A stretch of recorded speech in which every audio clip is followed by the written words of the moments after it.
Hello everyone. So today we are going to start the remaining topics that has been left in the chapter electrostatics of the first lecture. So keep revising that and let's start the remaining topics. Electrostatics is a branch of physics which deals with the charges at rest, or we can say that it is a branch of physics that deals with apparently stationary electric charges. It means that a single charge can acquire two states. The first one is of rest and another one is of motion. When the charge is at rest, then it produces electric field, which is one of the most important remarkable point of this topic.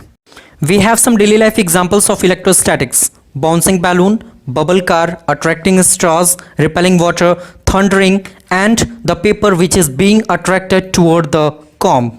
The key point comes to the question that what are electric charges and where these electric charges are present. So we can say that electric charges are the basic properties of matter that is carried by some elementary particle. Electric charges which can be either positive or negative, and these charges can neither be created nor be destroyed.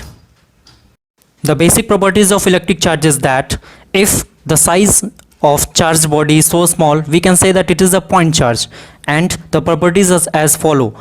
Charges are additive in nature, charges is conserved quantity, and quantization of charge. We will discuss each of the property in detail as follow. The additive properties of electric charge can be easily understood as the algebraic expression of magnitude of all the charges that are exerting the force or any type of effects on a single charge. Conservation of electric charge means charges can neither be created nor be destroyed. It can be transformed from one form to another form. Quantization of electric charge means the electric charge will always be present in a body in integral multiple of quantum charge. It is never present in the term of adha, pauna, something else. Its formula is Q equals Ne. The historical credit for the discovery of the term of electron goes to the Thales of Miletus with his experiment on other wool type phenomena. He ejected the term electron. The next topic is methods of charging. The process of supplying of the electric charge on an object or losing of the electric charge from an object is called charging.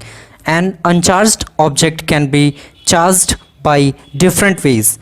The first way is charging by friction, the second one charging by conduction, and the third one is charging by induction. We will discuss it as follows.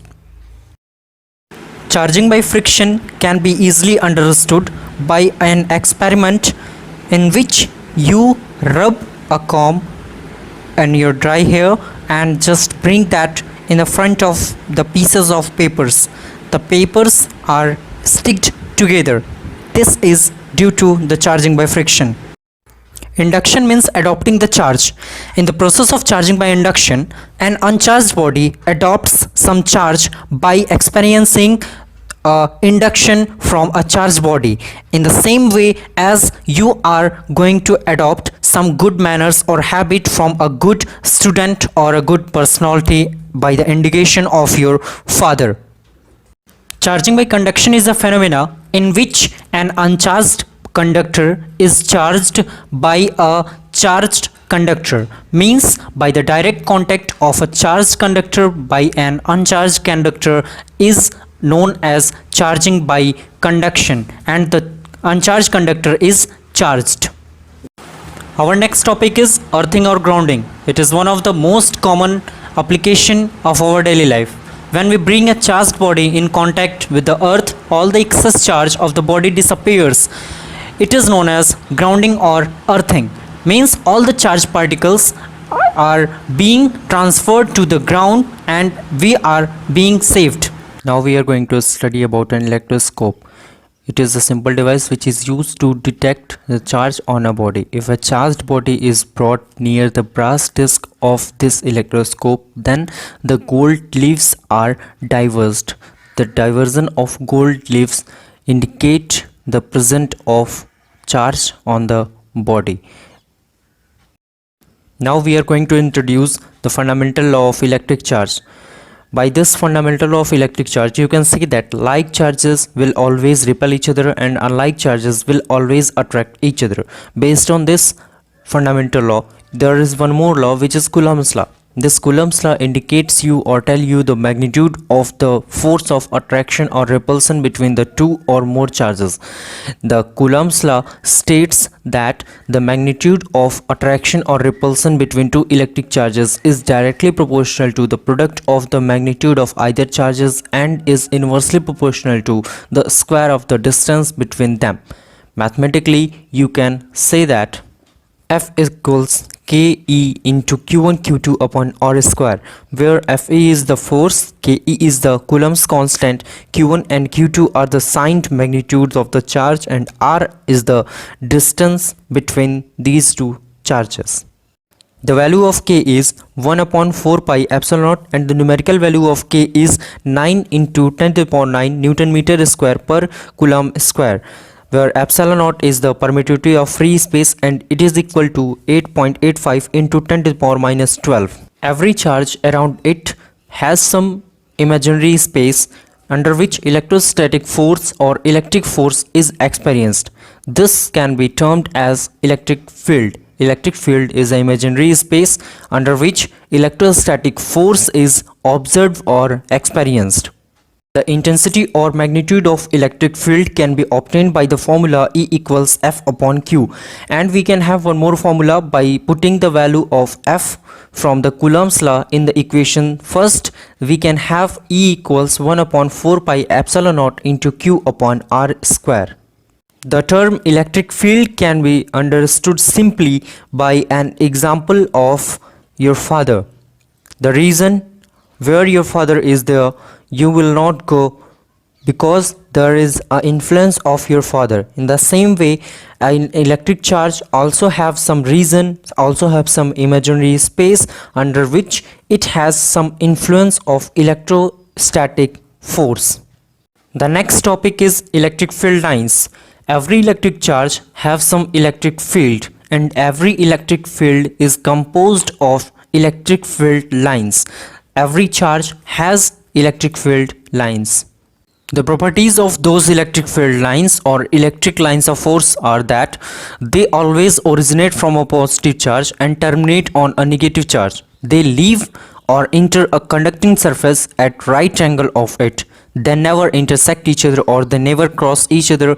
These lines of force have some direction which repel or attract the opposite direction to each other. The next topic is charge distribution or continuous charge distribution. This topic is very similar to the distribution of sweets which always occurs on your school on any particular festival. But in this distribution, charges are being distributed on three ways. The first one way is when the charges are distributed in a single line or one dimension. And the second one is when the charges are distributed in two dimension or two lines, and the third way is when the charges are being distributed within the three dimensions or three axes of a coordinate. When the charges are distributed in a single line or one axis, it is known as linear charge distribution. When the charges are being distributed within the two dimension, it is known as areal charge or surface charge distribution. And when charges are being distributed within the three axis or dimension, then it is known as volumetric charge distribution.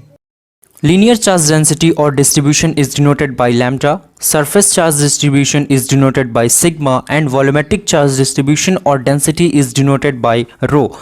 All these terms are obtained by dividing the charge with the respective area, line or volume of that space under which these charges are being distributed. So we can have the formula of these three terms as seen on the figure. The next topic is electric flux. The electric flux may be easily defined as the total number of electric field lines which is passing through a closed loop. Hence we have two requirement, means electric field lines should be there and one area should be there which should be very closed. The electric flux is denoted by phi E and the magnitude of electric flux is equivalent to vector E dot vector A. Hence we can remove the dot by introducing cos theta. We can say that phi E equals EA cos theta. Hence we can say that the electric flux is directly proportional to the electric field. If the intensity of electric field is increased, the value of electric flux will also be increased. The next way we can say that if the area of the loop is increased, the value of electric flux will also be increased, and if the value of A is decreased, then the value of electric flux will be decreased. It also depends on the theta, means the angle between electric field and area of that surface. Now we are going to discuss one of the most important topic, which is electric dipole. Electric charge can be termed here as electric, and dipole means two charges, means composed of two charges. The first charge should be negative and the second charge should be positive, but the magnitude of each charges should be equivalent, means if we have 5 coulomb of negative charge, then the positive charge should also be equivalent to the 5 coulomb. If these two charges are being separated by each other by some distance, by some small distance, then it can be termed as electric dipole. Similarly, we can say that an electric dipole is a system which composed of two electric charges, but they are being distinguished by a little or small distance. The next and very important topic is principle of superposition in electrostatics. This term can be easily understood as you are going somewhere in your relation, and if you are getting some pocket money, then all the collection of pocket money can be calculated by putting all the money at a single place. In the same way, if there are multiple charges, means more than 2 charges, 3 charges, 4 charges are there, and if all the charges are exerting force on a single charge, then all the equivalent charge can be easily calculated by the algebraic sum of all the charges, means individual charges that are exerting force on that single charge. I hope you all must have understood the topics which we had studied earlier. So based on those topics, we will perform some derivations, and I hope you will understand very easily. And if you have any problem, then please ask us. We will have your problem. Derivation is electric field at a point on the axial line of an electric dipole. First of all, we will have the term electric dipole. I hope you all must have understood that an electric dipole is a system which consists of two electric charges. The first one is positive and the next one is negative, which is kept at a distance of a little bit. See here, we have 2 points A and B, and these 2 points carries a positive and negative charge, and it is separated by a small distance. Hence we can say that it is an electric dipole. In the center there is a point O, which is at an equal distance or equatorial distance between these two. The first one part is having a distance and the next one part is having a distance. Hence here the electrical dipole moment will be equivalent to P equals Q into 2A, means the product of either charge and the separation between these two charges. Suppose we have taken the magnitude of the either charge, either positive or negative, here Q, and the distance between these two charges is equivalent to 2A, and the dipole moment will be equivalent to the magnitude of product of their charge and the separation between these two. One thing here, vector P is kept here. This vector P denotes the direction of the field or the attraction or repulsion property which is being exerted from the negative charge to the positive charge. As you have seen earlier that the negative charge has carried an electric field which emerges from this negative. Next thing is that the SI unit is Coulomb meter. The SI unit of electric dipole moment is Coulomb meter. Now we are going to perform the derivation electric field at an point on the axial line.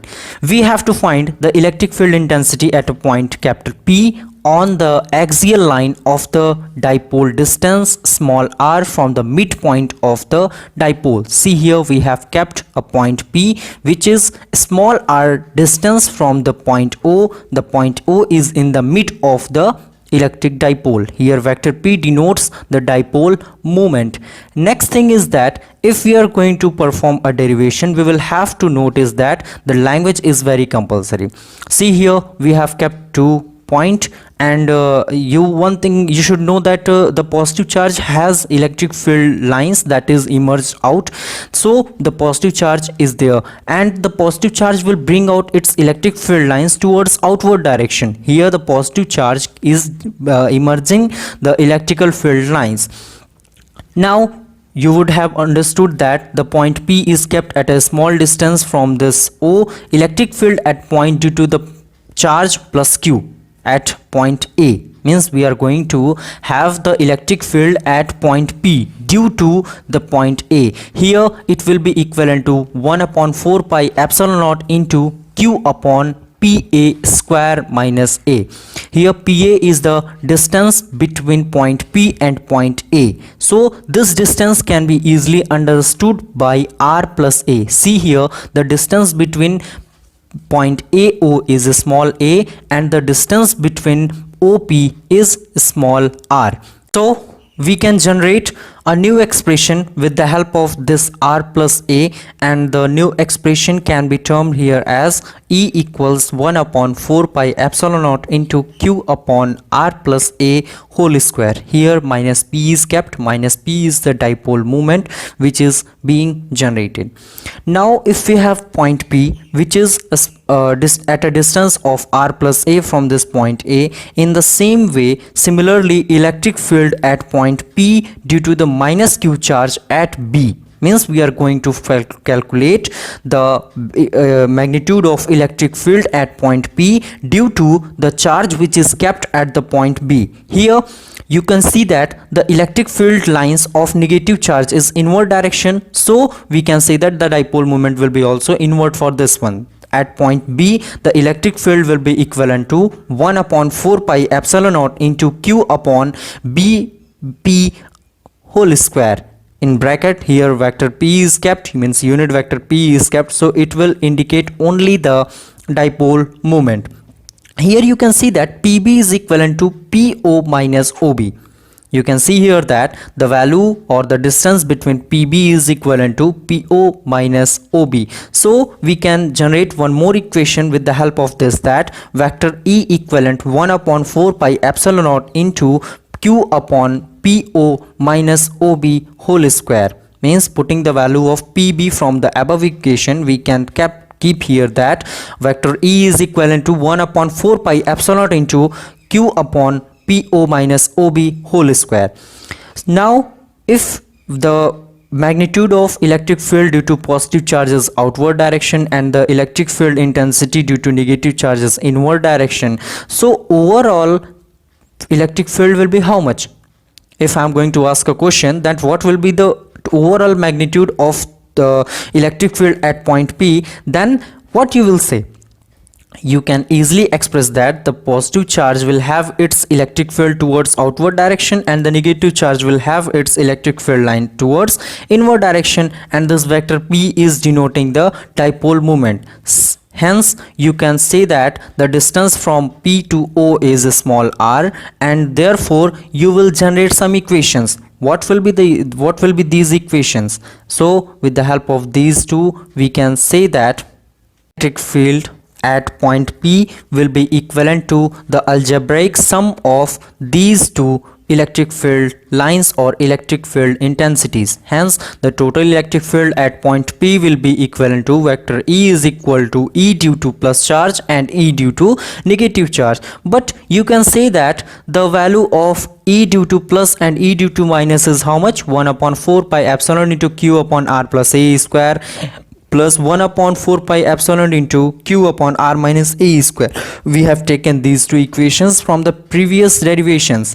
Hence we will follow these two equations, and then after we will have that Q and P are common in the above terms, means other in the above expression. So we will keep these two outward as common, hence vector E will be equivalent to qp upon 4 pi epsilon into in bracket minus 1 upon r plus a whole square plus 1 upon r minus whole square.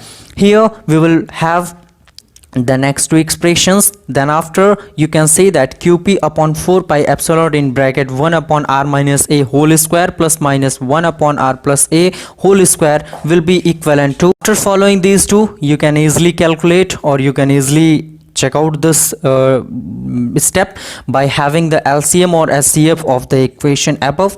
So you can calculate it, r plus a whole square you can break it on the formula of a plus b whole square, and this will be breaked on the formula a minus b whole square. So these two will be expressed as qp upon 4 pi epsilon in bracket r square plus 2ra plus a square minus in bracket r square minus 2ra plus a square upon r minus a in bracket r plus a whole square. Then after you will have the overall derivations, and then after lastly you will get your formula for the electric field, but you should have to cancel out these two, r plus a yeah, r square minus r square plus a square minus a square. These all four terms will be cancelled out, and then after the next 2ra plus 2ra will be added, it will be equivalent to 4ra, and then after you can say that this qp upon 4 pi epsilon is common in both. Here you can see one thing, this 2a plus into qp is equivalent to how much?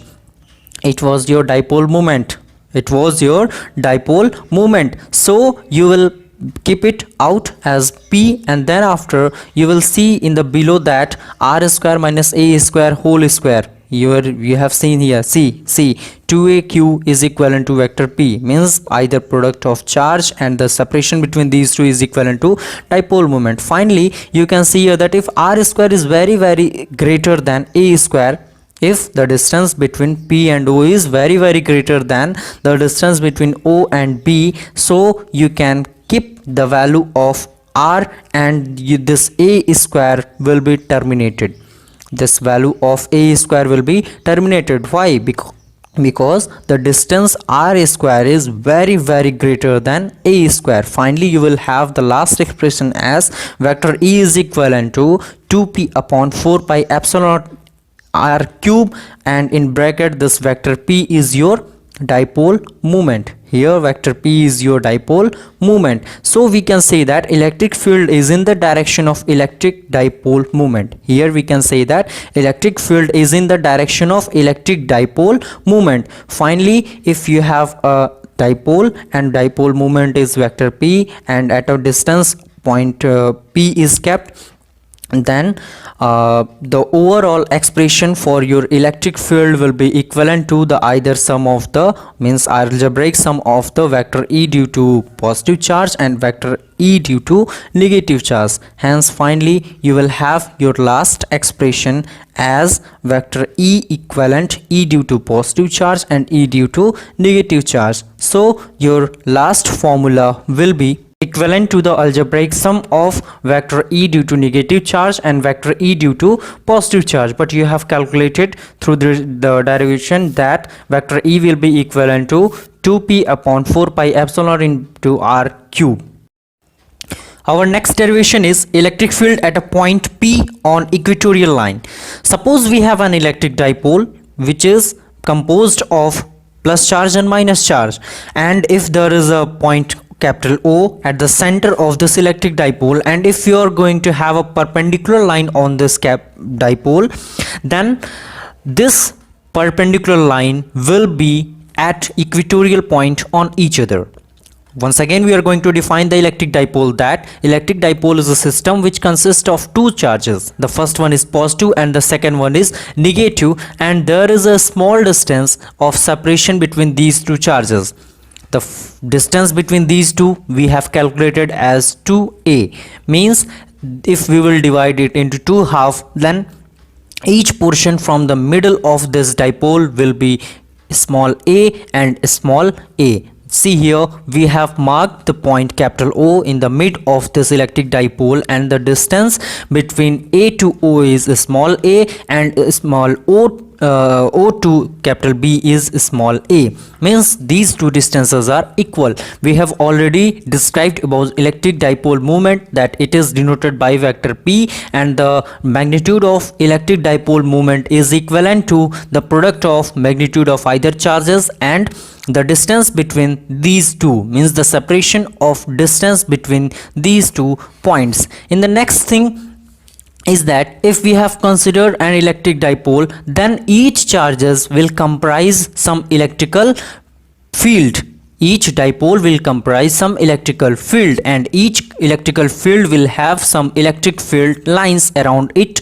The positive charge has electric field lines radially outward, and the negative charge has the electric field lines radially inward. The SI unit of electric dipole moment we have studied also earlier, that it is Coulomb meter, which is denoted by capital C, and the distance is in meter, hence we have kept here small m as meter, means the SI unit of electric dipole moment is Coulomb meter. If we are going to have that total charge on electric dipole will be how much, so we can say that the total charge on electric dipole will be equivalent to 0, means these two charges will balance each other. So we have drawn a perpendicular line on the point capital O from this dipole, and we have marked a point capital P. We have marked a point capital P. So this point will be at equatorial point, means at an equatorial distance from capital A and capital B.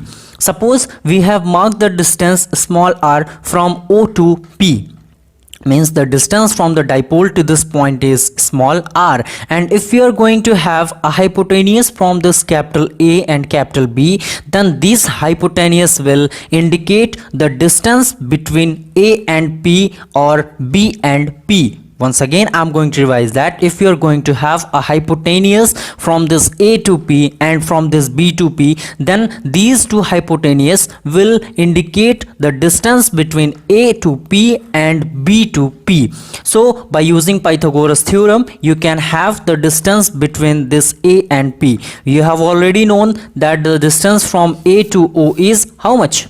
Small a, and the distance from O to P is how much? Small r. So you can have the distance from A to P from this right angle triangle AOP. You can use Pythagoras theorem among this. So cos theta will be equivalent to adjacent side upon hypotenuse. One more method is there. By trigonometry, you can have the distance of A and P by using cos theta. Cos theta will be equivalent to adjacent side upon hypotenuse, means AO upon AP. Say cos theta will be equivalent to small a upon in bracket r square plus a square to the power 1 by 2. It can be termed into under root also. See, you have already studied that positive charge have electric field lines radially outward. So you can see here that the electric field will be in the outward direction, means the electric field for a positive charge will be radially outward, and at point P the positive charge is kept. At point B the positive charge is kept, hence the electric field lines will be radially outward, which is denoted by the red arrow of this figure. The red arrow indicates the electric field at point P due to positive charge at B. Hence, the magnitude of electric field due to the positive charge which is kept at point B is equivalent to 1 upon 4 pi epsilon naught into Q upon in bracket BP whole square. In the term of numerical value, you can keep here that E positive, means electric field due to a positive charge, is equivalent to 1 upon 4 pi epsilon naught into Q upon in bracket R square plus A square. Now if you are going to talk about the negative charge which is kept at point A, so you can use here that the negative charge carries its electric field, and the electric field comprises with electric field lines which is radially inward. In the triangle, you have found that the distance from A to P is how much? In bracket R square plus A square to the power 1 by 2.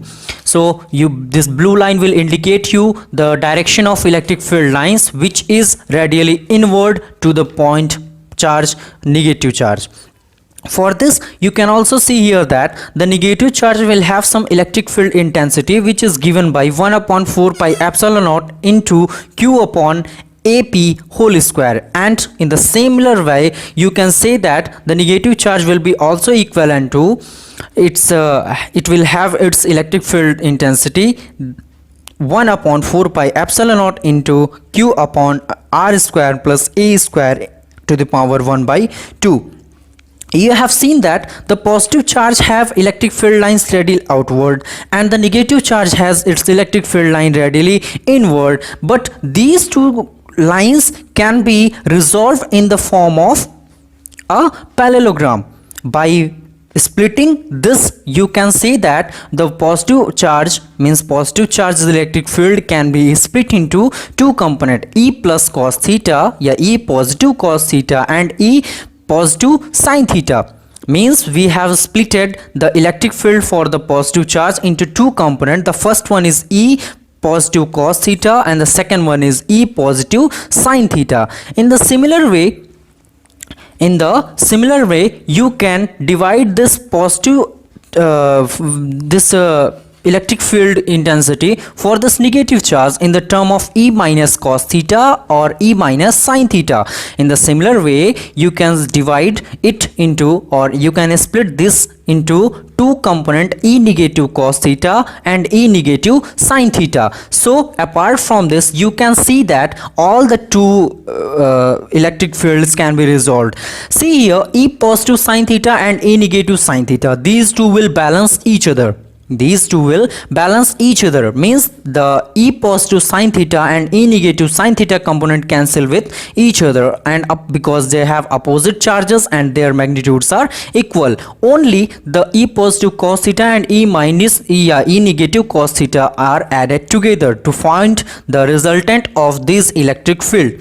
To find out the resultant of this electric field, here you have seen that E positive charge have 1 upon 4 pi epsilon naught into q upon r square plus a square electric field, and the negative charge have 1 upon 4 pi epsilon naught in bracket q upon r square plus a square, this much electric field. So it can be added for the resultant that E is equal to E positive cos theta plus E negative cos theta plus E negative cos theta. So after requiring this, you can see that the two charges have the same magnitude in the term of cos theta, so it will be E equal 1 upon 4 pi epsilon naught into q upon r square plus a square cos theta. And once more, this term will be repeated, E equals 1 upon 4 pi epsilon naught into q upon r square plus a square cos theta. Finally, if you will add these two terms, then it will be twice. See here, 2 has been written. See here, 2 has been written because these two terms are equivalent to each other, hence this 2 has been introduced here. Finally, substituting for this cos theta, a upon r square plus a square to the power 1 by 2, you will have E equals, see from here where the substitution has came, where that position जहाँ पे हमने ये find किया था cos theta का value कितना होगा, from that situation you will put the value of cos theta a upon r square plus a square to the power 1 by 2. Finally, see here that two powers are there, two different powers are there with the same radical or with the same base. So if bases are same, then powers are added. If bases are same, then powers are added. So we will add the power of these two. We will have the power of these two.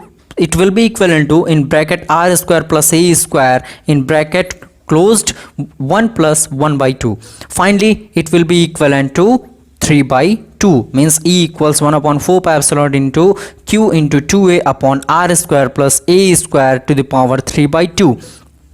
See here, we have introduced one new term, that is electric dipole moment. So substituting this q into 2a is equal to p, where p is the electric dipole moment. It is equivalent to the magnitude of either charge into the separation between these two. So lastly, we will have the final resultant, but before that, if you are going to calculate that how much will be the electric field intensity at point P from this electric dipole, which is perpendicular point, from this capital O, so you will calculate it as r square, which is very greater than a square, can be neglected. r square, which is very greater than a square, can be neglected if you are going to calculate the magnitude of electric field intensity at any point on the equatorial line. So it will be equivalent to E equals 1 upon 4 pi epsilon naught into P upon R cube. P upon R cube, where P is electric dipole moment and R is the distance between the dipole and the point capital P. The point capital P on the equatorial line. Once again I'm going to revise that if r square is very greater than a square, then a square will be neglected. See here, vector E has been introduced, and vector E is the resultant of the vectors. We have calculated it from the parallelogram law, or if we are going to calculate through triangular law, then we can also have the same resultant. See here,